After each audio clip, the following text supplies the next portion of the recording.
Hi, everybody. I am Julie Hirt, animal communicator and intuitive coach, and we are having a conversation today, me and my friend Kate Foggo, who's in Scotland, where sheep's cough. Who knows about that? Maybe we'll talk about that. But we just thought we'd start a little chat series to share our experiences over these last several years or more, whichever comes up. So today I'm going to ask Kate 5 questions. We'll see where we go. We'll see if we get to all 5. We may not. Are you ready, Kate? I'm ready. Thank you, Julie. Okay. So the first question I had for Kate, okay, as I mentioned, Kate lives in Scotland. It's beautiful where she lives. And I totally want to come and visit one of these days when the pandemic is over. But one of the questions I had for Kate was, how does where you live influence your intuitive abilities? Okay, in the interest of transparency, I would have to tell you that I actually don't know, because my understanding of intuitive abilities is very, very recent. So I would, I think we probably moved to I used to live in Edinburgh, central Edinburgh, loved it. And then I don't know what happened. I thought it was maybe just part of growing old. I don't know. My clock's going to chime. Just suddenly I had an overwhelming desire to live in the country. Always wanted a cottage. Always wanted to be able to walk around my house. I don't like the idea of people living close, and it's something I suppose I took for granted living in Africa, was just not living close to other people. So it came as quite a shock in this country or culture that people live so close. So that's really where it came from. But in terms of my intuitive abilities, I don't know, because it's not something that I've ever thought about. And when I started exploring my intuitive abilities, I was already here. So I can't answer that. I think I'd be crushed. I think I'd find it overwhelming in the city now. Yeah. No, that makes sense to me, because I moved to Alaska and then things started opening up, and I'm not sure what begets the other. But I totally hear you on the having lots of people around. I'm not into that anymore. So yeah. All right. Second question. What animal in your life influenced you the most? Okay. See, I just skipped over the question you sent me because I didn't want to overthink them. Yep. And my vanilla answer would be Twiggy, who was probably the first animal I had as an adult. Because obviously your relationship's very different as an adult, because I don't have children. I have had no desire to have children. I have no contact with children as much as possible. And so Twiggy was the closest I got to actually feeling that love, that responsibility. Now, these are words that I would no longer choose, but at the time I saw it as my responsibility, and I saw that as very deeply entwined in love, that I was responsible for her well-being. So Twiggy's a beautiful Abyssinian cat that we got when we moved to the country, and when we made an offer on our cottage, we had a little photo of Twiggy because she was in kennels awaiting us to move. So she was very much a part of the whole move there. Oh, wow. She died the day that we decided to leave there, so I think she had the biggest influence in moving me on. Having said all of that, in as you know, having learned animal communication, I'm now discovering that actually a lot of animals in my past have been very significant, although I probably didn't know it at the time. So, but as an adult, certainly Twiggy. Cool. Wow. That's awesome. So when you moved to where you were going to go, Twiggy, you were going to rescue Twiggy, and then when you left that place, she passed away. The day that I had been talking about wanting to move somewhere with more space, still out in the country to where we are now, essentially, I wanted more space. And the day that Gary said, yep, okay, she got run over. Oh, wow. So it was really literally hours. Oh my goodness. After that decision had been made, which I didn't know then what I know now about animals, tortured me, because had we not made that decision, would she not have died? Because clearly it was wanting the thing that made me give up my job and everything, I remember Gary actually saying to me, I worry, Kate, that you don't want to go back to work because of the cat and the chickens. Actually, that was exactly why I couldn't say that to him. So I just go, honest. It was exactly that. I just didn't want to go to work. I wanted to be at home with my cat and my chickens. And that was another good lesson from Twiggy, is never, ever, ever, ever in any iteration of how my life was going to change did I ever consider that she wouldn't be a part of that. And then she was gone. Wow. Oh, So, not to make you cry, but what did you learn about Twiggy after she passed? What did she have to say? Twiggy, if you can share, if it's The thing about Twiggy is, as you'll know from reading animals yourself, most animals are really, really lovey-dovey and they fill you. Twiggy's not at all. She's actually very much, you know, how it just makes you realize the character that they have in on Earth is very, you know, they continue to have a character. So she's, I wouldn't say standoffish, but she's quite brusque. Oh. In fact, and to be honest, I haven't actually spoken to her that much because it's difficult for me to do that. But when my friends sort of talk to her, I don't actually feel like I need to. I know what her purpose was. Her purpose was to move me on, to get me out of a corporate job and to focus on myself, which is what she did.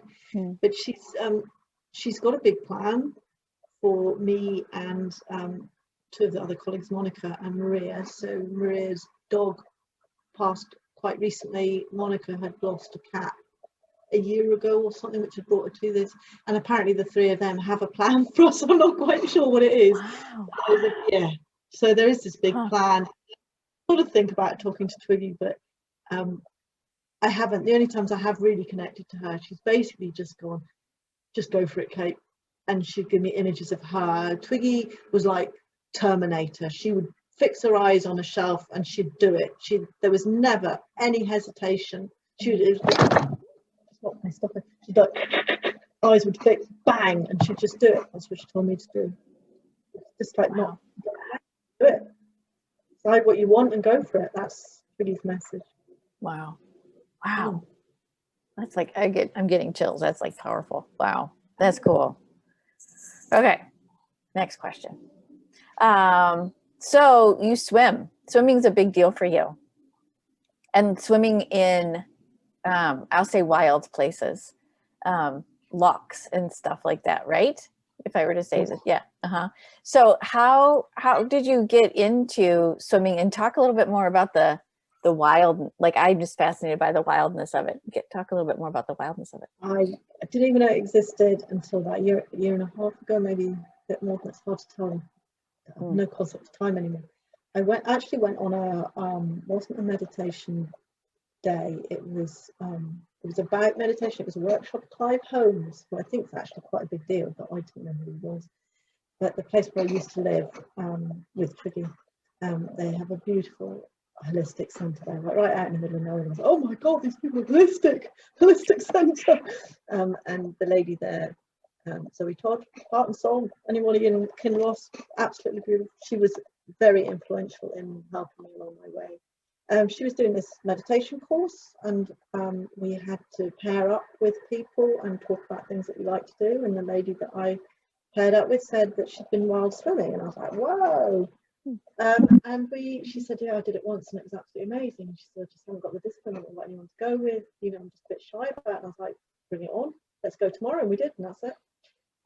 It's the only exercise I've ever done I have had any incentive to do. That's pretty much it. Absolutely hate exercise. I do too. And this has effort because you have to drive there, and you know, it's a 3 hour, pretty much takes 3 hours out of my day. But I love it. It is just amazing. Just there, and just it's the only thing I've ever done that shuts off this totally. And you do it all year long? Yeah. Even in the cold? Yes. Like yesterday? Yeah, it was quite cold yesterday, actually. They said it was 9 degrees in the water. It was not. It was felt more like 6. The coldest I've done, I don't do locks so much in the winter because I've never bashed my way through ice. I probably would, but we actually were in the paper. We did a synchronized swim. It was hilarious. I went along to Loch for that, and that was in January or something. And that's the coldest I've been, and it felt like literally like lacerations, like someone's scratching your skin. It feels like your skin is being cut. It's that cold. But, in about 5 minutes, that was it. This guy was going, no, do more. He's taking shots, and we were like, no, gotta get out, gonna die. So, because that was probably 3 or 4 degrees. So unless you've built up, even if you've built up your tolerance, you probably shouldn't be in there more than 6 to 8 minutes. Wow, that's fascinating to me. Oh my gosh. Yeah, I mean, I swim with people who are like way more experienced. I just do it for fun. It's just fun. You get such a buzz. We used to live on the shores of Lake Michigan, and they do on January 1st, they do the polar bear plunge, and my husband has participated, and he talks about how, well, first running on the ice and then the cold sand, which sometimes there's snow, sometimes there's not, but right then your feet start to feel like they're being cut, and then you go into the water, and he talks about that laceration feeling too. I've never done it.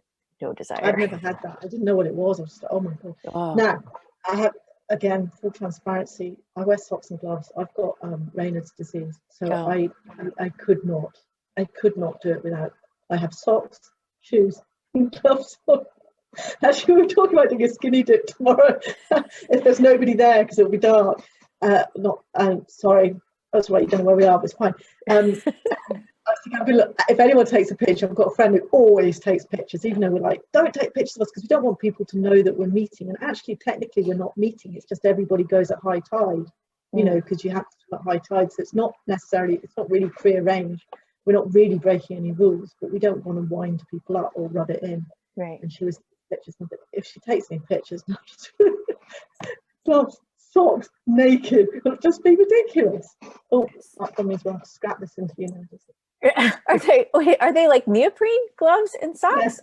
Okay. Yeah, so I've got like lobster claw gloves, so I will look absolutely ridiculous. I look like olive oil, like I've got really long arms and legs, with sort of black gloves on, but I couldn't do it without the gloves. Oh, I love it.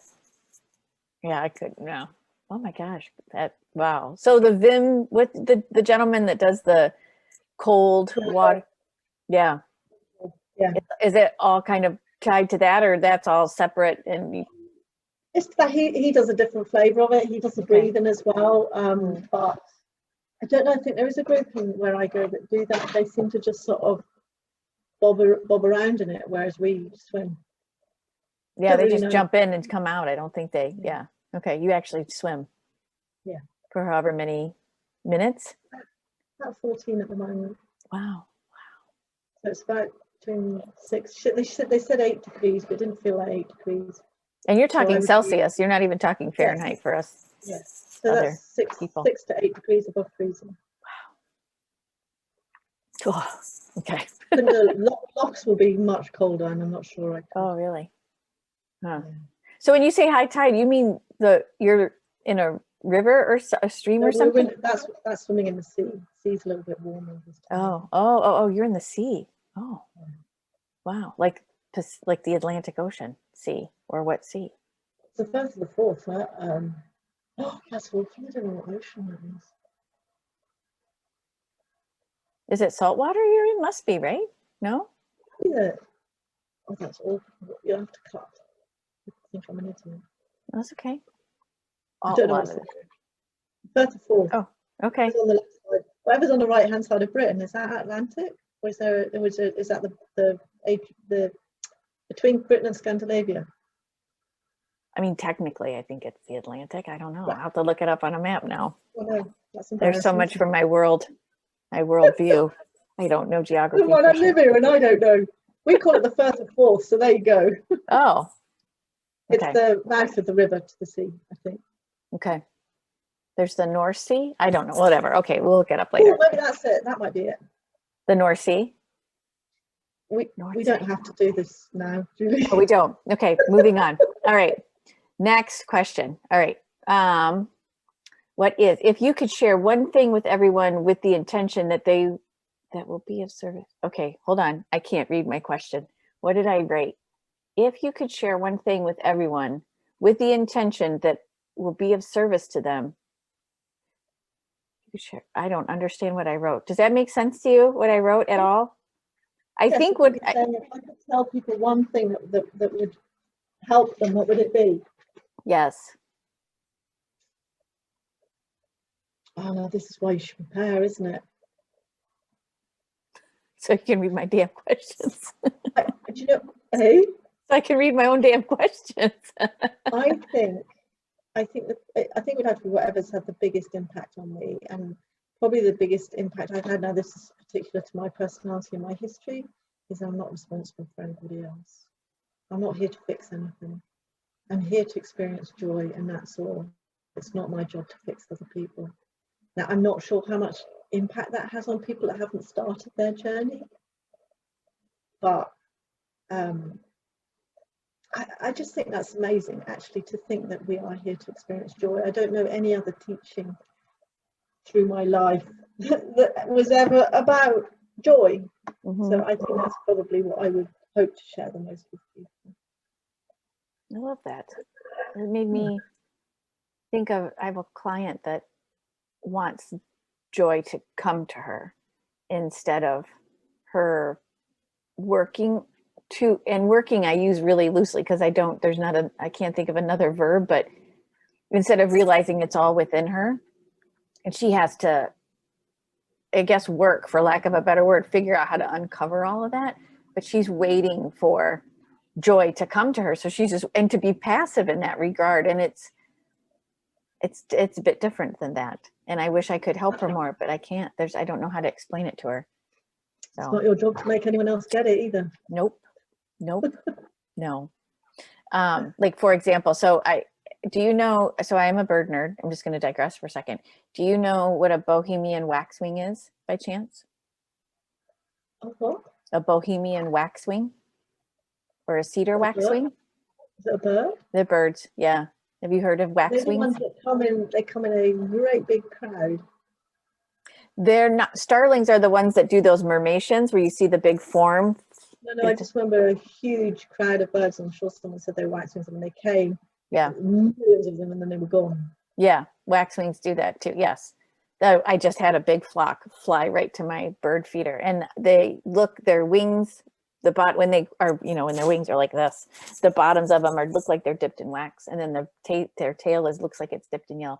I just love them, and whenever animals appear when I'm having conversations, particularly with you, I always take note. Means something, I think. So it's waxwings. That's all. Just wanted to share that. Okay. You gotta tell us what it means. I don't have. Sometimes I have to Google that shit. GTS. Thank God for Google. I know. How did intuitives do it before Google? They probably just made it up because you couldn't prove them wrong either.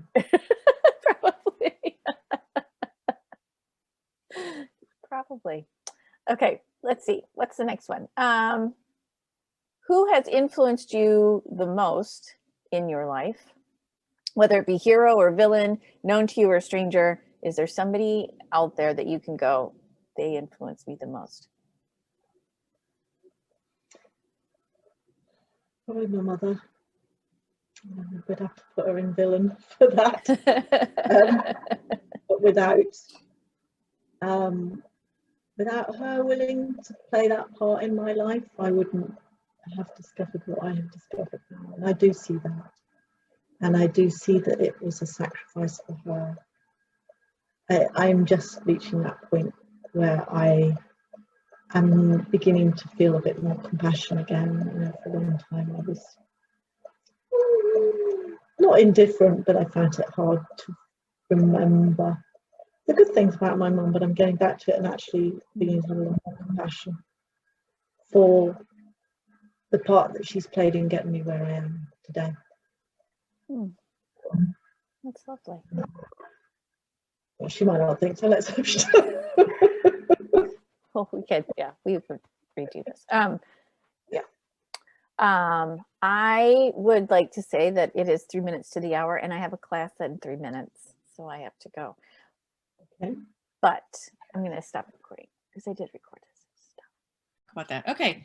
So we're another day, another conversation. We're going to continue on as we have. We may pick a topic. We're going to see what we do. So we have a question yet, though. I have a question for Kate that I didn't get to ask before. And I'm dying to answer it. Yeah. Yes, you are. So the question today is, what is your absolute, it's a three-pronged question, so it may be a little bit more. So what is your absolute favorite book? What's your favorite band or musician? And what's your favorite song?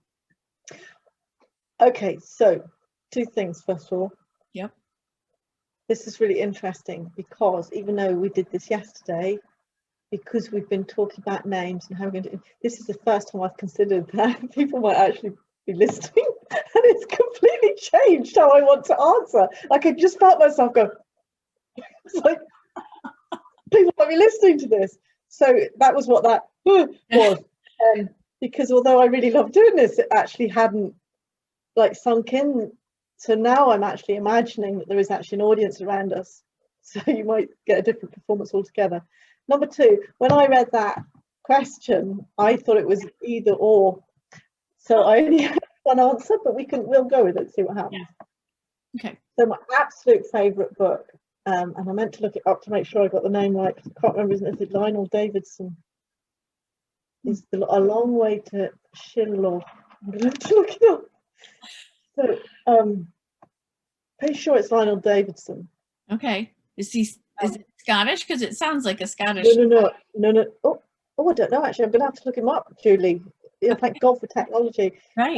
It's A Long Way to Ship, and I'll tell you why I love it so much.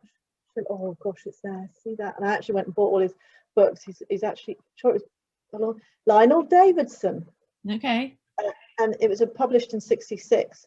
So it's when I was in Israel, I suppose it must have been someone else's, because it is actually about Israel.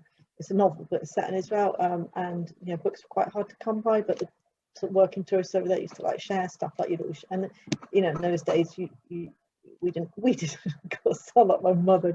We didn't have such things when I was young. People didn't have things of books, and everyone who was traveling obviously was traveling light. Anyway, it was this book, and I just loved it. I think it's the first time I'd ever read a book that was actually funny. Like, I think all the adult books I'd read before that would have been stuff from my dad, and there would have been not mysteries, Nancy Drew and stuff. No, there'd have been, murder mystery, thriller type, whatever my dad had lying around.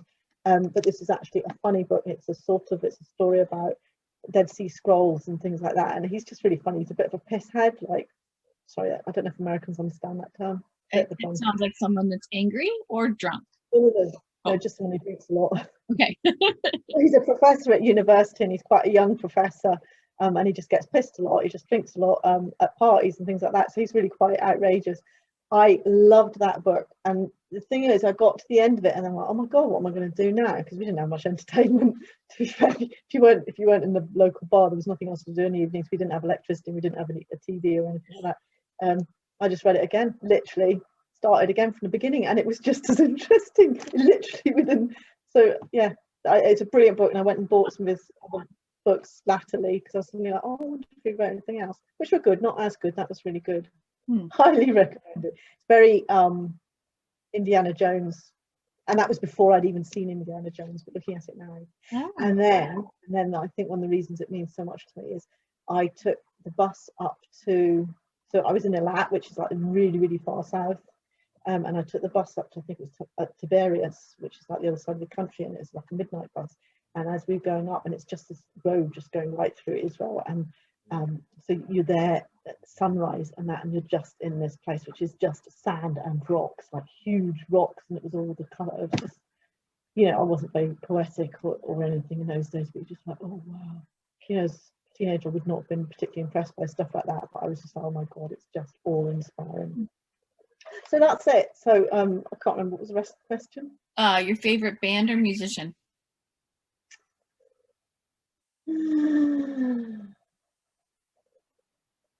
Don't know if I can answer that. It's okay. Too many different. again, because we didn't have such things when I was growing up. We had, because I lived in Kenya, I think I had Rod Stewart, Baby Jane, because my sister came, I was about 14, my sister came to Britain and she brought me back 5 cassettes, remember them? I do. Rod Stewart, Baby Jane, Kim Wilde, Kids in America. Yeah. Oh man, Men at Work. So I couldn't really, I don't think I've ever, I like a lot of different music, but I don't know till I hear it, really. Yeah. At the moment, I really like Sia because I like singing along to it because I found it so good for your vibration to sing. Yeah. And I'm actually listening to a few of George Michael, Faith and Freedom, I think, because they're really good to sing along to as well. I love I've actually took a video today of me singing into Sally's head, which she loves it. She Sally's loves cat. Yeah. Not So I Sally, just hold our it. other friend. Yeah. Sorry? Not Sally, our other friend. You couldn't do that. No. She's Sally. less impressed. Yeah. Okay. Does that answer your question, Julie? Oh yeah. I guess favorite song. Can you answer an absolute favorite song, or because it's a moment thing? Or what is? It's really a moment thing. But today I was listening to. Now I can't even tell you what it's called. It's new age. Oh, it's gone. New age. And I can't even tell you what it's called, but it's I Am the Light of My Soul. And Gary comes on and he goes, "What is this?" It's brilliant. It's just a really good song. What really annoys me in it is the guy who does sort of backing vocals and he does a bit of chanting halfway through. And his name's first on the list. He contributes about 10% of the song, and it's about Data Khan Shan or whatever his name is.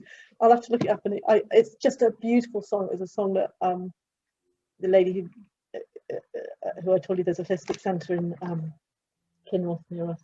She sang it, and when I went in for a massage, I was like, "Oh, what was that song?" And she said we used to play it together. It's just a beautiful song. And I don't really understand what new wave is, so that's something I need to go and look up. Really. Oh. It's I Am the Light of My Soul. It's a beautiful song. Oh. That's so fitting with the theme that I had this morning in my meditation with Course in Miracles. And that wild. What you were saying also about that theme is also exactly what we're going through in Matt Kahn's stuff at the moment. In Matt Kahn's book. What did you say the theme was today? You said something about being the light in the world. This was before the song, and I said, "Oh, that's the meditation." That I had was yesterday, and then today is because I am the light of God, I forgive, or something along those lines. I'm going to mess it up, but that's basically the idea. And Matt Kahn stuff is what if everything is here to help me learn to forgive? Wait, are you talking about what the title of the book is, or?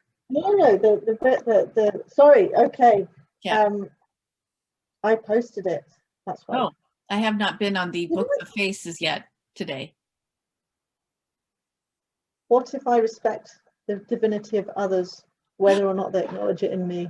That's what you were talking about earlier. What if I dare to honor my own divinity instead of waiting for others to see my light? That's right, because we were talking about how I used to be late for everything because I didn't respect people's times, which you were thinking law of attraction because you were late for this. So yeah, there's a lot there. Synchronicity. I know. So here's another synchronicity. So we're just going to go on a tangent for just a second. Another synchronicity. I lied. I did go on the Book of Faces, Facebook this morning real quick when I was doing something. I think I was getting ready to go take my dog to daycare, and he goes once a week. It's a long story. Anyway, and I saw on your post, which you had done for our whole larger community about talking with wild animals. And then I saw Lisa Tracy, I think is, and she mentioned that she used to talk to crows. And I love a good, I love crows. I love ravens. We have ravens here and magpies. I love corvids. They're so smart. Anyway, so I saw that and I saw your reply saying, what did they say? And I read your guys' little conversation and I thought, oh, that's really cool. So then I'm driving to daycare and I stop on the way home to get these fabulous breakfast burritos at this one place here in Anchorage that we love. It's our Wednesday morning treat. And I go to turn on one of my podcasts and as I've told you, I'm a bird nerd. So there's a podcast I follow called Bird Note. It's just a 2-minute little thing on birds every single day. Makes my heart Bird Note. Bird Note. That's quite good, isn't it? It is, yeah. Mm-hmm. Anyway, so Sorry. I just had a thought for a name for this thing. So anyway, but today's Bird Note was on crows. And then ravens were flying around. I mean, ravens and crows are super similar, but yeah. I just thought, I don't know the difference. We have a lot of, I don't know what they are, but big black birds. But you know, I live in farmland, and the farmers always telling me horrible stories about them. Like, I try not to listen. oh no, they're just misunderstood. Well, they attack lambs, but you know, it's nature. Yeah. But it's like farmers have a terrible habit of being extremely graphically telling you, and you're just like, you know what? Yeah. Not being funny, but like I really don't need to know that. Like, yeah. Anyway, so there was a synchronicity moment for you, crows. Lots of them. I did, though. Actually, that was what I was talking to Lisa about. I was driving down the road, so we've got quite a long farm road. And actually, what I didn't say, and that is a photo of where I am, and I realised I should have said that. People probably think I got that stock picture of sheep. That's actually what I see outside, and I just think it's beautiful. And so we go down the farm road, and there was all these crows along the thing, and I was sort of just diddling around in my head going, yeah, all right. And then I was like sort of just making it up, like just chatting, and then one of them cut right through it and he said, yeah, you are talking to us. But I can't actually remember what he said, but I just remember going, oh my God, like, because I'm just sort of making it up as I'm going along, and they're like, and it just cut right through. You know, it's just, I've only had a few moments like that where someone's like, this is happening, as opposed to me going, oh, you know, maybe thinking about it. Yeah. Get quite humbled, like all that stuff that people said after me talking to the sheep. And I think, oh, you know, I might have made it up. Just sitting in the sun talking to them. I know it's going to be something nice, you know. But I don't know. But then why would you think of that and not something else? Exactly. Yeah. I had a reading, this reading that I was telling you about yesterday, and I connected with the human first, and I get this image of her hanging her laundry outside to dry, which was my favorite thing to do when I lived in Wisconsin. It's hard to do in Alaska. We just don't get the heat to be able to dry it and whatever. But in Wisconsin, oh my God, it was my favorite thing to do. And the way the laundry smells from the fresh air and everything. So I had this visual knowing that I'm also moving back to the Midwest. So I thought, oh, it's just me thinking, oh yay, and I hadn't thought about laundry and hanging it out at all in over 6 years. But I get this image of her and I'm thinking, oh, it's just because I moved to the Midwest. But I tell her, hey, I see you. And she's like, yeah, I'm really allergic to laundry detergent, to the point where I have to tell my neighbors not to use softener because the smell from their dryer vents, it affects me. And people think I'm crazy, but it absolutely, but I love how fresh laundry smells because it doesn't bother me. And I'm like, I don't make this up. So anyway, sorry, we're totally digressing. We don't really, that was maybe our name should be something about wandering off the path.